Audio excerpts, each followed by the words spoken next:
The self-driving obsidian-black Lucid Air pulled to a silent stop in the portico of the Oakland Hills estate. Elias Thorne, at 38, was the visionary CEO of Nova Farm, a biotech giant he had built from a simple idea in a West Philly basement. A 9-month global fundraising tour culminating in a colossal $5 billion IPO had finally concluded. Elias's mind, usually processing complex chemical formulas and market projections, was focused on one simple human thing: Mama Ruby. He killed the engine, the stillness of the Northern California sunset wrapping around the mansion. The wealth was intoxicating, but the foundation of his success lay 30 years in the past, in a tiny row-house kitchen where Ruby Johnson, a retired school counselor and his foster mother, had worked 3 jobs just so he could afford the science club fees. When the system placed him with her at age 8, she didn't just house him, she poured her entire, modest life into him. She wasn't just a foster mother, she was the architect of his character, the anchor of his soul. Elias had insisted Mama Ruby move into the mansion's lavish West Wing 2 years ago, creating a private, full-access sanctuary complete with a sunroom and a dedicated garden. She deserved the comfort, the peace, the rest he could finally afford her. He entered through the kitchen access door, intending to surprise her by making her favorite, sweet potato pie, just like she made it before he found his wife, Serafina. He stopped dead behind a pillar, the polished African mahogany reflecting his paralyzing shock. "I told you not to leave your belongings in the family mudroom. It smells like cheap laundry detergent, and my trainer nearly tripped over your worn-out prayer mat." "I am so sorry, Mrs. Thorne," came a voice Elias knew better than his own heartbeat. It was Mama Ruby, but it was thin, hollow, stripped of its usual robust South Philly steel. The perfect, authoritative English Elias associated with her, the counselor who had shaped thousands of children, was gone, replaced by a fearful, broken cadence. Elias felt a cold, physical dread. Serafina, a statuesque former model from a prominent New England family, had always been effusively charming towards dear Ruby in his presence, praising her wisdom and kindness. "Sorry isn't enough, Ruby. This isn't your retirement home. You live here out of my husband's baffling sense of charity. Understand your place." Serafina leaned over the marble counter, her face a mask of condescension. "The gardener's shed bathroom is perfectly fine for your hygiene, and you will take the service elevator from now on. My guests should not have to see the staff mingling with the family." "I am not the staff," Mama Ruby murmured, her voice laced with the dignity that refused to be completely extinguished. "Family? A retired black woman from a Philadelphia ghetto who got state funds to babysit an unwanted orphan? Please, you were a paid contractor, Ruby, nothing more. Don't let my husband's guilt trips fool you into thinking you're anything but tolerated charity."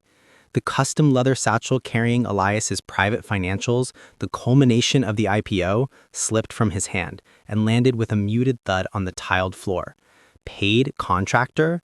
For 30 years, Mama Ruby had never mentioned receiving a single state check.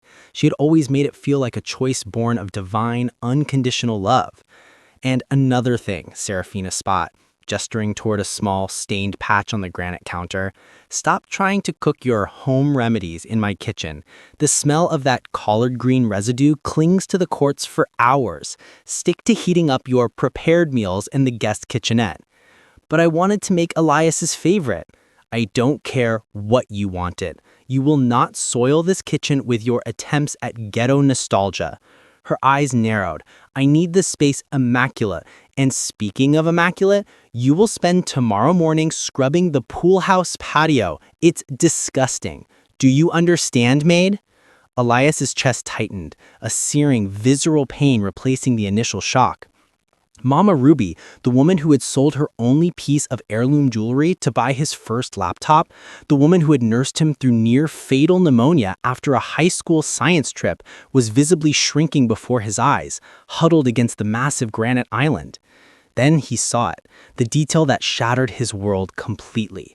Mama Ruby was wearing a thin, ill-fitting gray cotton dress, a cleaning uniform that Elias had never seen before. It was a physical symbol of the degradation Serafina had systematically imposed. He backed away silently, his breath catching in his throat, and retreated toward the garden. A memory flashed. Elias at 15 winning his first citywide science fair, Mama Ruby, radiant in a church dress, whispering, "Baby, your brain is a gift. Use it to lift your people. Never let the height you reach make you forget the dirt road you came from." Now, the woman who had sacrificed everything to lift him was being forced to scrub dirt on a stone patio. Elias reached for his phone, his hand steadying with cold resolve.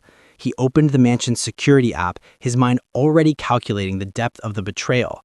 If Serafina was this brazen with him merely minutes away, what had she been doing for the 9 months he was on the road? A man who owed his entire legacy to a woman's fierce, protective love was about to turn his billion-dollar empire into a weapon of surgical, calculated justice. For 72 hours, Elias Thorne was a ghost in his own mansion, retreating into his soundproofed private office. The 5 massive monitors on his desk, usually displaying biotech data and stock trends, now showed weeks of his home security footage. Each clip was a digital scar, revealing the systematic, calculated cruelty of his wife, Serafina. The nausea was constant. He watched Serafina, the woman he'd loved, methodically strip Mama Ruby of her dignity. There was the clip of Serafina deliberately hiding the remote control for the West Wing's heating system during the chilly, damp Bay Area nights, leaving Mama Ruby shivering under thin blankets while she reported back to her friends in a private text. The old bird is finally getting a taste of the cold. Maybe it will convince her to fly back south. He saw Serafina forcing Mama Ruby to sit on a low, uncomfortable utility stool in the pantry and eat cold, congealed dinners, while Serafina and her friends hosted lavish, laughing dinner parties just 10 feet away. He watched her intercept letters from Mama Ruby's church in Philadelphia and from her former teaching colleagues, tossing them into the trash with a dismissive wave of her hand, isolating her victim from the outside world. But it was the video from 3 weeks ago that didn't just hurt, it incinerated him. It was the anniversary of his adoption by Ruby Johnson. Elias had instructed Serafina to arrange a surprise, a special dinner, and a quiet celebration. The footage showed Mama Ruby, her arthritic hands trembling slightly, setting a small, formal table for 2 in the empty breakfast nook, complete with the vase of sunflowers he'd had delivered. She placed a small, homemade lemon pound cake in the center. Serafina arrived home, saw the scene, and paused. She walked slowly up to the table, staring at the cake. "How utterly pathetic," she said, looking directly into the lens, as if performing for an audience only she could see. "An old, dark-skinned woman trying to carve out a place in my husband's life? You're a footnote, Ruby, not a chapter." Serafina didn't just throw the cake away. She picked it up, carried it to the outdoor composting bin, and smashed it against the metal side, then turned back and forced Mama Ruby to clean up the spilled crumbs and frosting from the immaculate floor while she stood over her, documenting the scene with her phone camera. When Elias called later that night from a hotel in Singapore to ask if Mama Ruby enjoyed the surprise, Serafina's lie was chilling in its sincerity. "Oh, honey, she was over the moon. She cried and said you are the most thoughtful son a mother could ever have. She sends her love." Elias watched the corresponding footage. Mama Ruby, tears streaming down her face, eating a plain piece of toast alone in the service pantry, while Serafina posted photos of herself on social media, claiming she was exhausted after planning the perfect family celebration. The investigation deepened, revealing something far more sinister than domestic abuse. Elias used his company's forensic security team to bypass the Malibu elite wives group analogy and pinpoint Serafina's own social circle. He discovered a private group chat called the Bay Area Blue Bloods, where Serafina shared updates about Mama Ruby with her equally privileged and viciously classist friends. "My husband's charity case is getting more confused by the day. I had to remind her where the servant's elevator is. It's tiring how these people lack simple spatial awareness." The responses were a mirror of her malice. Just institutionalize her, Serafina. That's what those people expect. You've done enough penance for your husband's guilt complex. Veronica Chambers, wife of a prominent Silicon Valley venture capitalist. Document everything. Dementia, wandering, aggression. Once you have a paper trail, the courts will grant guardianship easily. Then you send her back to whatever hole she crawled out of. Tiffany Sterling, heiress to a shipping fortune. But it was Serafina's response that made Elias's stomach clench. Don't worry, girls. I am meticulously recording every episode. Once I have enough documentation of her diminished capacity and instability, I'll propose a highly respected, long-term care facility. Problem solved. Permanently. And I get control of her estate, small as it is. Elias slammed his laptop shut. This wasn't just abuse. It was a conspiracy to remove, isolate, and legally imprison his mother. He knew he couldn't wait. That morning, during the elaborate breakfast Serafina always insisted Mama Ruby prepare when Elias was home, the performance began.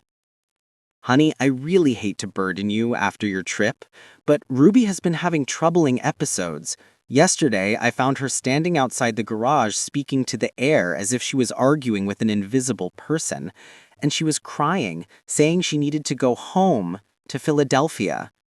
Mama Ruby, who was serving Elias's coffee, flinched, her eyes widening in a silent plea. Elias saw the terror. She knew that to protest would only feed Serafina's narrative of aggression and confusion. She's also been leaving the gas burner running and forgetting the security code to the panic room, Serafina continued, each lie a calculated blow. I'm genuinely concerned for her safety, Elias. Perhaps the time has come for Sunset Meadows. It's highly respected and they specialize in full-time care. Elias knew Sunset Meadows was a sprawling, expensive complex favored by the ultra-wealthy for disposing of inconvenient relatives with a clean conscience. Sunset Meadows, Elias repeated calmly, taking a slow sip of coffee. You've certainly done your homework. I just want what's best for her, darling, Serafina insisted, squeezing his arm. And for us. We have a life to live, our legacy to build.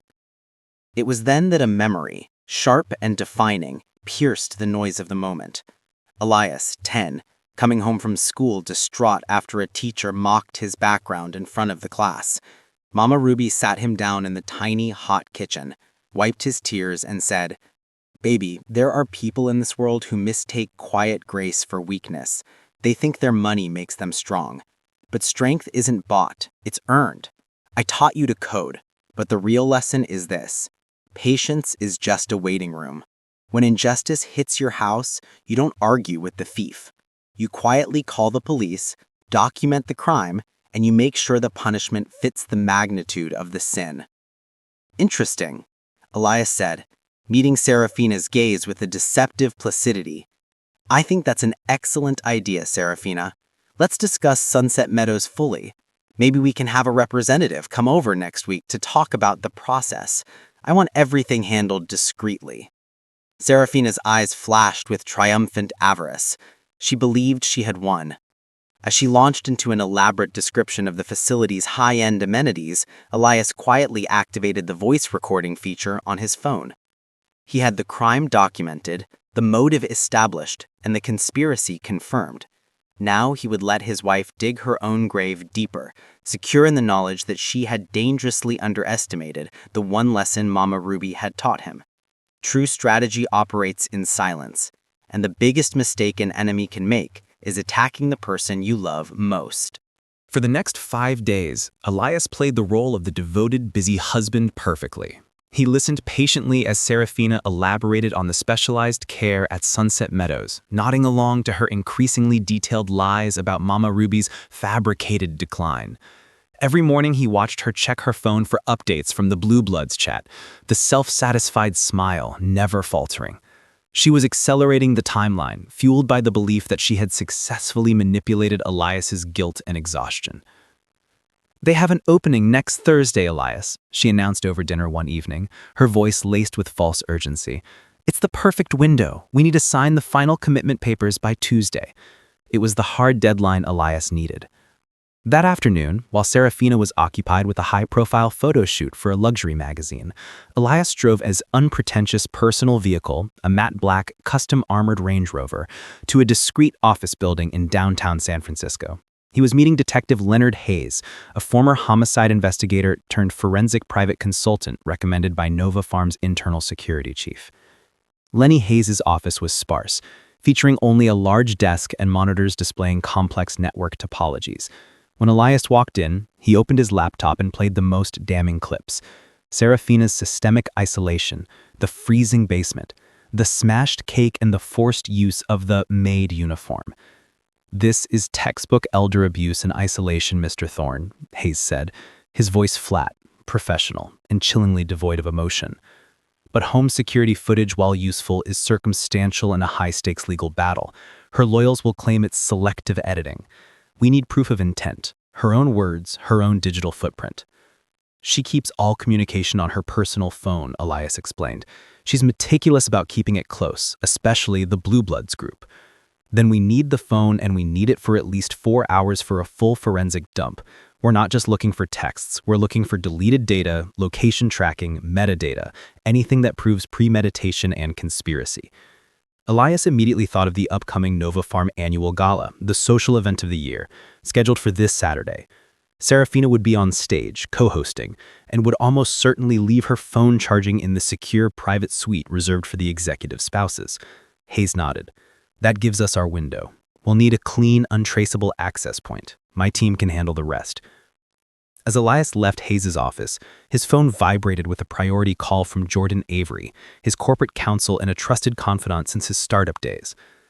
"Elias, I have troubling news," Avery said, skipping the pleasantries. "Serafina's private attorney filed preliminary paperwork today seeking temporary guardianship over Ruby Johnson, citing imminent cognitive decline and self-endangerment. They are moving fast. If a judge grants it, she has the legal authority to commit Mama Ruby before you can gather your evidence." Elias felt a cold rage settle over him. "Jordan, file an immediate aggressive counterpetition contesting all claims. I want an injunction preventing her from acting as Ruby's power of attorney or guardian, effective immediately. I don't care if it tips her off that I'm investigating. I will not let her legally imprison my mother." "It's a risk, Elias. She'll know you're onto her." "She's already tried to legally kidnap my mother. The time for subtlety is over. Protect Ruby now." That evening, Elias found Mama Ruby in her small garden, tending to a few potted herbs she insisted on growing. She looked tired, diminished by the constant psychological warfare, but her posture still retained that core, unyielding strength. "Mom," Elias said softly, sitting beside her on the worn wooden bench, "I need you to look at me." Mama Ruby turned, her eyes, usually bright with fierce intelligence, now clouded with fear and exhaustion. "What is it, baby? Did Serafina finally convince you? Is it time for me to go to that place?" "Never," Elias said, taking her hands, the hands that had cleaned his wounds, cooked his meals, and guided his future. "Listen to me, and listen carefully. I know everything that has been happening, the basement, the uniform, the lies she's spreading." A single quiet tear rolled down Mama Ruby's cheek. "I tried to protect you, Elias. I didn't want you to know. She's powerful, and you need to protect your empire." "My empire is nothing compared to the debt I owe you," Elias countered, his voice thick with emotion. "She called you charity. She called you a paid contractor. But you are the only family I have ever chosen, and the only mother I have ever known." He held her gaze. "You taught me that courage isn't about running away from a fight. It's about preparation. And you taught me that when the fight is for family, you fight with everything you have. I am prepared, Mom. I am documenting the crime, and I'm calling the police. Serafina thinks she's winning because she sees silence as surrender, but I need you to hold on just a little longer, for me." Mama Ruby squeezed his hands back, a flicker of the old fire returning to her eyes. "My brave boy," she whispered, her voice gaining some of its former steel. "I always knew the man you became would be a weapon for justice." As Elias walked back towards the main house, He saw Serafina on the balcony, her phone pressed to her ear, a look of tense calculation on her face. She was reporting something, likely the news of the legal counterpetition. She knew the game had changed, but she didn't know the full extent of his strategy. Elias smiled faintly. Let her panic. Let her try to accelerate her plan. The more she acted, the more digital evidence she created, and the closer she came to the weekend's gala. She had underestimated his patience, and she had fatally underestimated the resources of a determined black son protecting the woman who gave him his life. Serafina was about to discover that in the high-stakes game of corporate warfare, betrayal is a fire that incinerates the hands that wield it first. The Friday of the Nova Farm annual gala arrived, cloaking the Oakland Hills in a layer of deceptive glamour. Serafina was radiant in an emerald gown, completely oblivious to the precision-engineered disaster awaiting her. She believed this night marked her social triumph and the final, quiet removal of the problem of Mama Ruby. Elias, in his private office, finalized the last details. Lenny Hayes, the private investigator, called. "Mr. Thorne, it's done. My team got the full forensic image during her 2-hour touch-up session. The data dump includes months of texts, deleted messages, and, most importantly, her personal journal entries outlining the steps for faking Mama Ruby's dementia. We have medical fraud and conspiracy to commit elder abuse, all in her own digital handwriting." "Execute the media plan," Elias instructed, his voice low and steady. "Hold the release until 10 p.m. precisely after the main speech." He watched Serafina descend the main staircase, the picture of perfection. She paused at the bottom, smiling with icy self-satisfaction.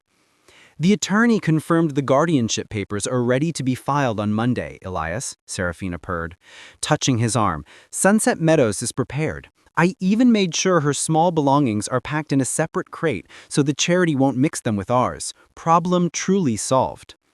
"Interesting," Elias said, pulling out his personal, untraceable phone, "because I just received a very informative call from Dr. Anya Sharma, the head of geriatric medicine at Stanford. She reviewed the documents you prepared." Serafina's smile stiffened slightly. "What about them?" "She wanted to confirm that I, not you, authorized the forging of my signature on the initial commitment papers. Apparently, submitting fraudulent medical authorizations using a spouse's name is a substantial federal offense." She paled but tried to regain control. "I don't know what you mean, Elias.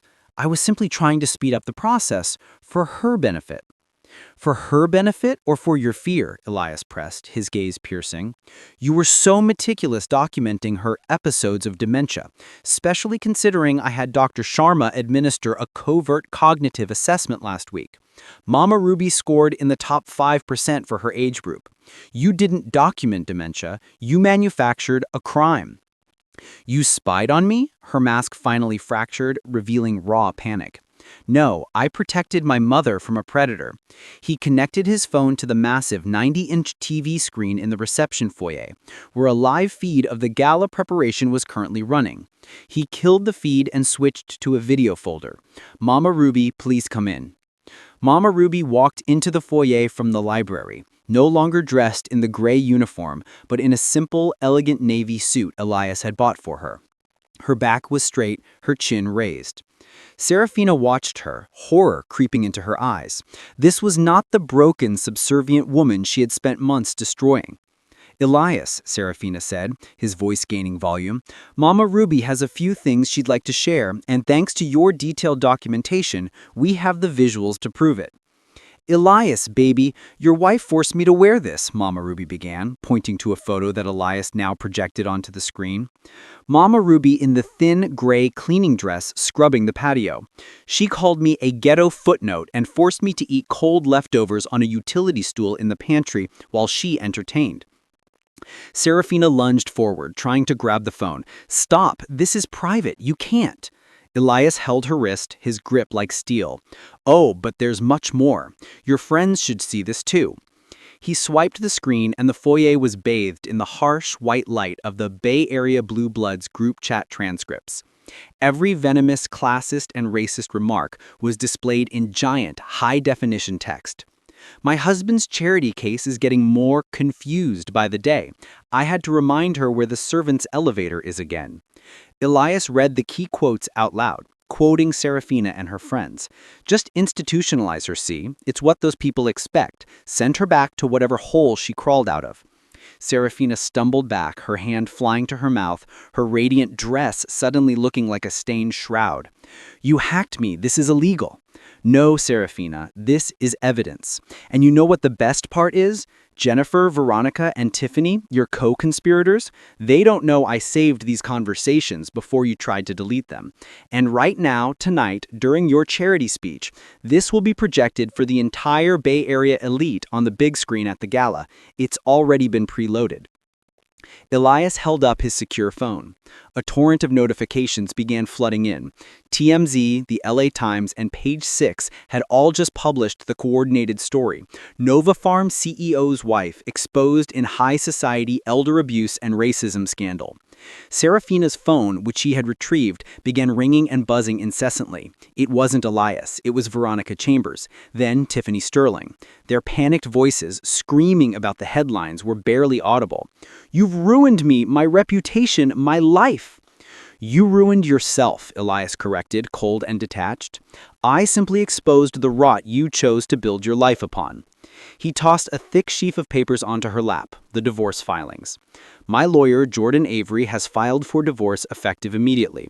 The prenup you signed is very clear about infidelity and moral turpitude, which this extensive documentation of abuse definitely qualifies as.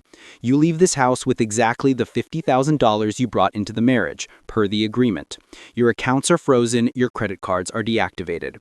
"Prenup? You told me we didn't need one. You said we had trust." "I lied, Serafina, just like you lied about loving me, about respecting my mother, and about your own character. And you know what the crowning jewel of your stupidity is? All this fake documentation of Mama Ruby's dementia is now the key evidence for the FBI's investigation into medical fraud and conspiracy." As her world crumbled, Mama Ruby stepped forward, approaching the woman who had tormented her. For the first time, Serafina looked truly afraid, seeing not a victim, but an indomitable force.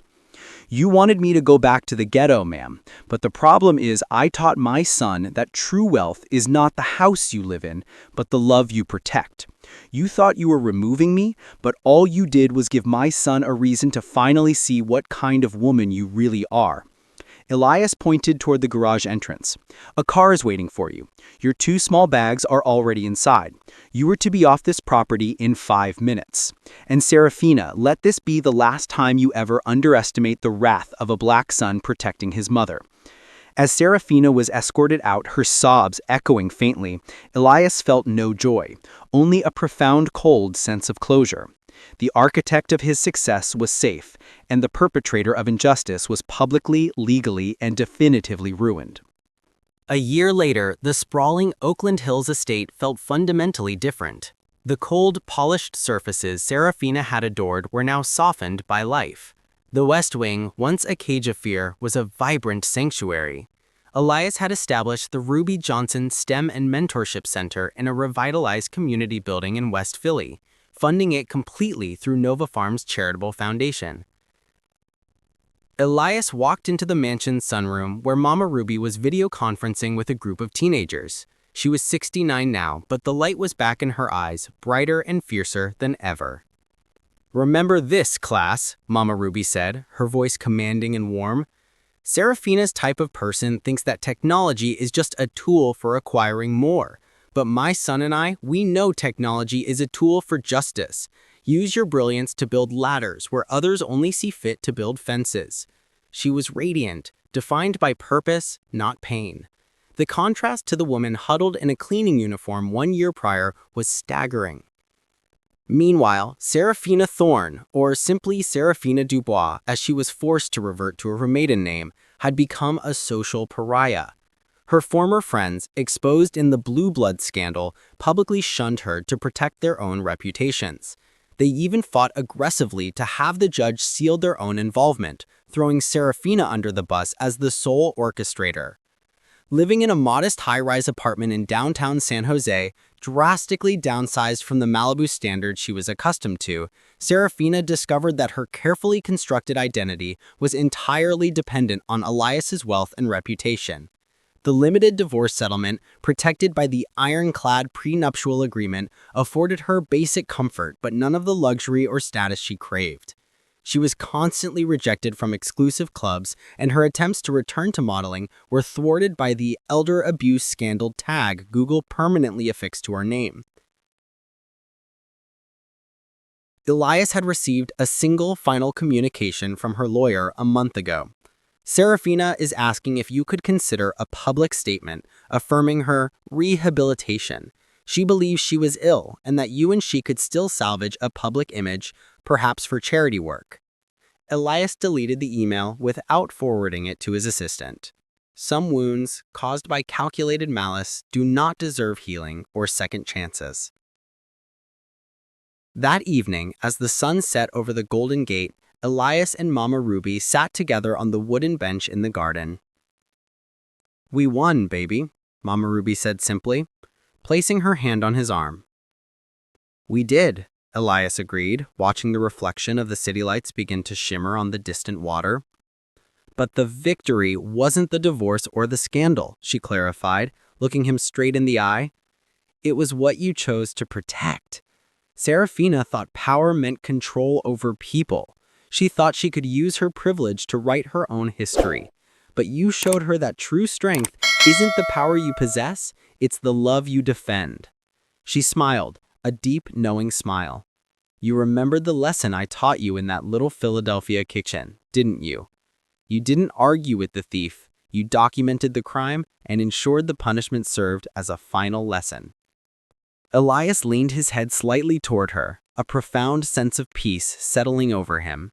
He was a billionaire, a CEO, a titan of industry, but the only title that ever truly mattered was Mama Ruby's son. Serafina had tried to destroy the foundation of his life, but all she did was expose the gold within. She had attempted to dehumanize the woman who raised him, only to reveal that unconditional love and sacrifice are the only things in this world that are truly indestructible.